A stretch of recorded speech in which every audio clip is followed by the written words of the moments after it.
Hi, in this video I'll compare the two tiers of Arturia's large format keyboard controllers, Arturia Essentials and Arturia KeyLab MK2. They look quite similar, but the premium Mark II version costs 2.5 times more than KeyLab Essentials, so I'll look at the real differences between the two, talk about pros and cons of each, and also look at the competitive marketplace. Let's start with what they are. Both are designed to serve a few functions, a couple which I think may get overlooked. The first function is obviously to be a MIDI controller for software-based instruments, with an emphasis on a tight integration with Arturia's software instruments, and in particular Analog Lab, which comes bundled with both keyboards and has over 6,500 presets of different types of instruments, including synths, pianos, and organs. The second function for both keyboards is to be a digital audio workstation controller with support for quite a few DAWs, including Ableton Live, which is the hardest to support due to its grid-based layout. The third function of both, and I think one that isn't talked about much, is that they are actually both quite capable standalone, customizable hardware MIDI controllers with swappable hardware templates that you can use without a computer.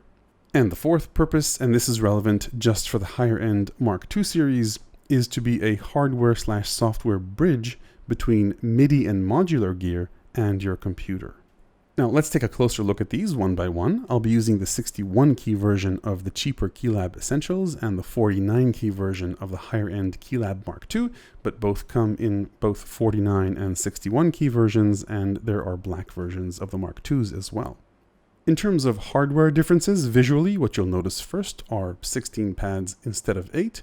There are more chord and DAW control functions on the Mark II, including an additional row of buttons under the knobs and faders, which are very helpful when controlling your DAW and Analog Lab, which we'll get to.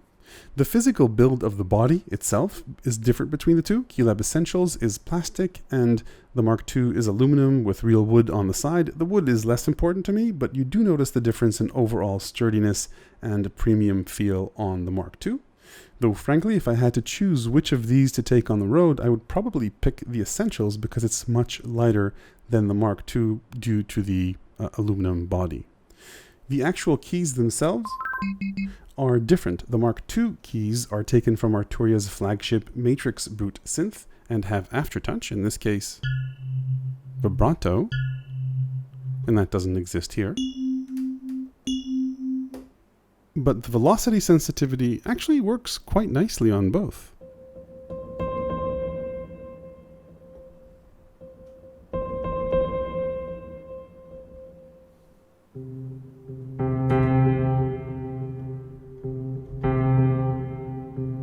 When you play the KeyLab Mark II keyboard directly after playing the Essentials keyboard, these definitely have a more premium feel to them. But I've had these for a while, and I could tell you what would make me play better is probably more practice rather than a better key bed. So if you have any doubts, I recommend going in store and trying to compare them in person.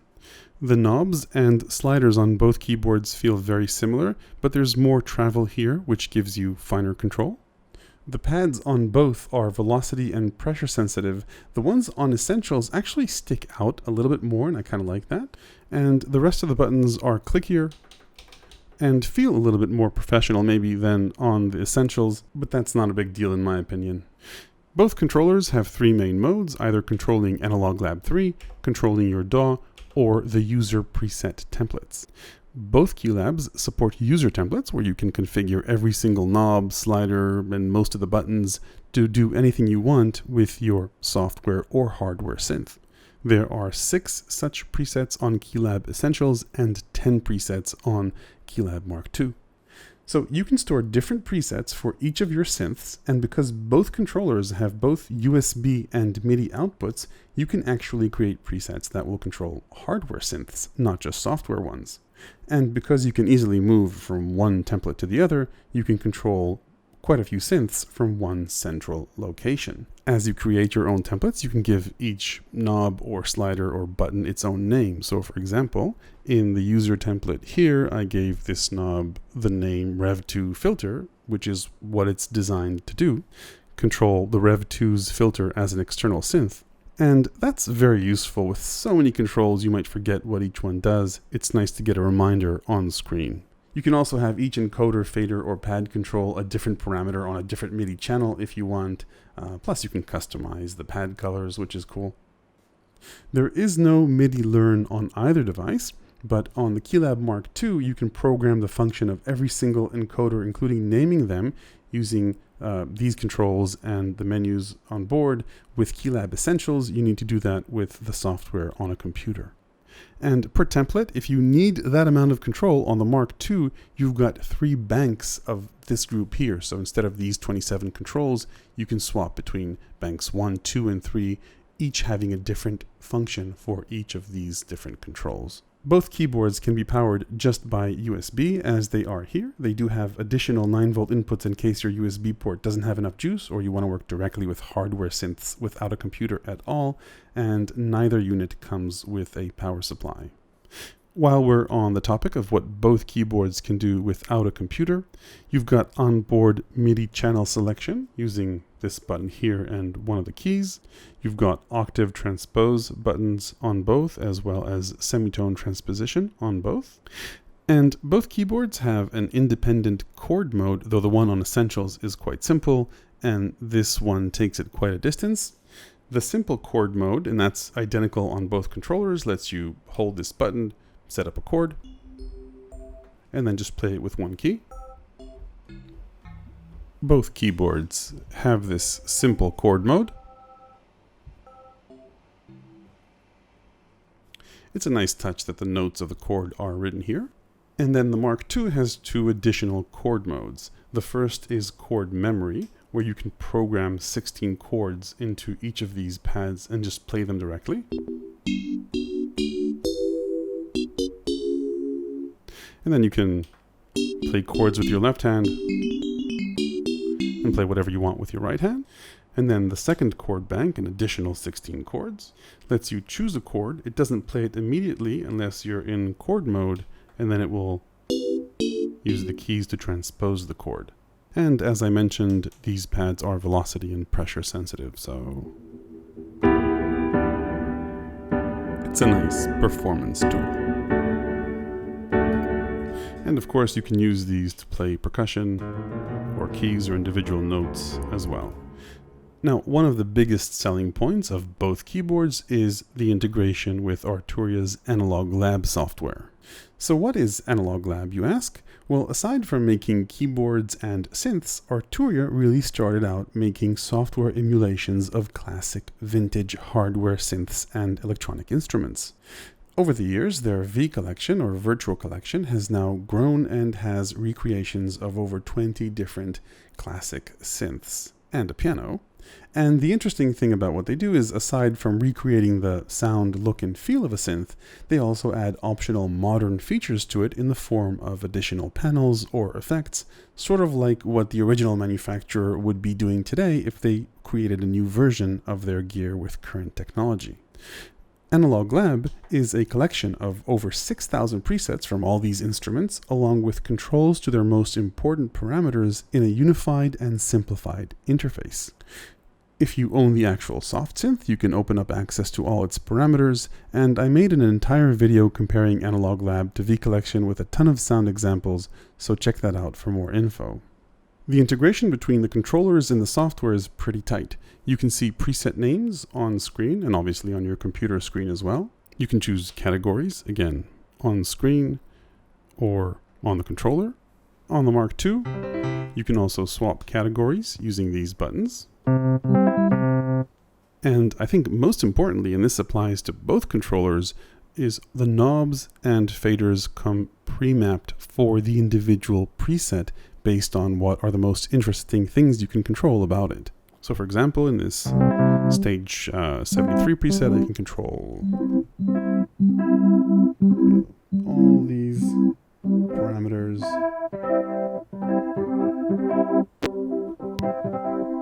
Including the faders, and arrive at a tone that's quite a bit different from the preset.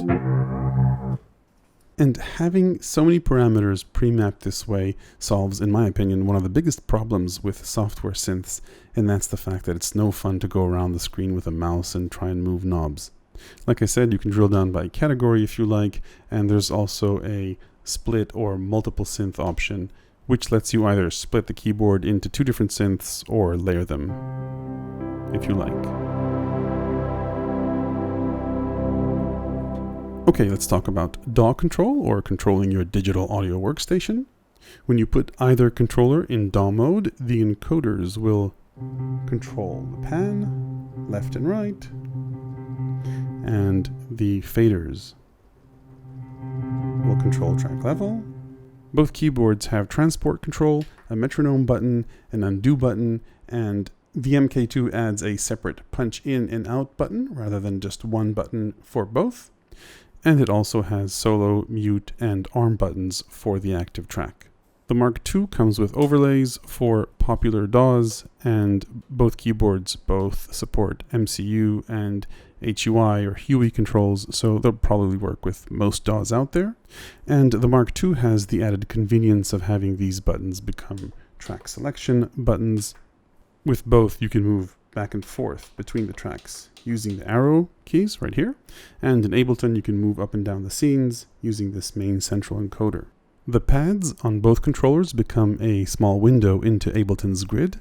On KeyLab Essentials, this represents one horizontal line on Ableton's grid, and on the Mark II, these are two horizontal rows of 8 cells each. If I turn on the metronome, you can see it's quite easy to create loops live. Another one, just using the keyboard, toggle between them. Pretty simple. So there's a pretty nice hands-on workflow for live looping with this, and as I travel around the grid, you can see that what this represents will change as I go up and down. So that's how the DAW control mode works in both, and as you can see, there are quite a few standards and individual DAW mappings in here. Last, let's take a look at connectivity. Now, as I mentioned, both keyboards have both MIDI and USB outs, so you can use them to control standalone hardware instruments, and there are plenty of templates and knobs and faders to configure for each. But if connectivity is important, the KeyLab Mark II really excels. It has a MIDI in addition to the MIDI out, 4 additional pedal inputs, 4 CV outputs, pitch, gate, and 2 mod outputs for modular equipment, as well as 1 CV input. The last little tidbit advantage that the Mark II has over KeyLab Essentials is that it comes with a ground loop isolator, which is pretty useful in case connecting to all that modular or external gear causes ground loop noise. Let's take a quick look at using KeyLab Mark II within a modular setup. I've got the Mark II connected up to mutable instruments plates using the pitch, gate, and 2 mod outputs, all impacting this one module. Just for fun, I'm adding some reverb using ZDSP. There's no computer involved other than for power, and yeah, it just works.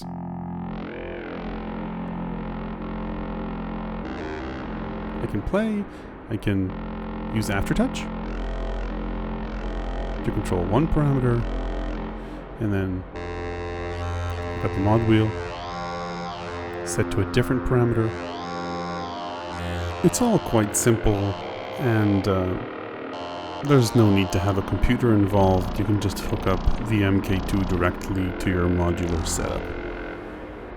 Now, aside from these 4 CV outputs, the KeyLab Mark II also has 1 CV input, and it can take any incoming voltage and convert it to a CC message. So in this case, I've gone ahead and mapped the voltage coming in here to control one of the sends in Ableton, and as soon as I connect it to an LFO, which Maths is generously providing here, check out what's happening on screen. I can play around with the LFO speed and bass. I can have it just modulate this part of the send. So again, quite simple and straightforward to get control voltage in converted to CC using the KeyLab Mark II. Now, if you've been on this channel before, you know that we can use each of the expression pedal inputs, that's 4 additional inputs, as CV inputs using a trick that I showed in a previous video. You've got to be safe when you do this, but basically you use either a module like SBG or you control voltage in a way. Like I said, I've expanded on this substantially in another video. I'll link to it below.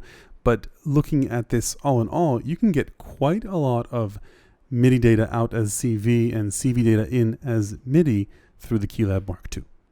So that's an overview of both KeyLab Essentials and KeyLab Mark II. To summarize the differences, this is much cheaper and lighter, and the Mark II has more DAW controls, more analog lab controls, a better keyboard, better build, more outputs and inputs, more pads, and chord banks. In terms of competition or alternatives, the Native Instruments Complete Control comes to mind, which has a better integration with Native Instruments' particular software.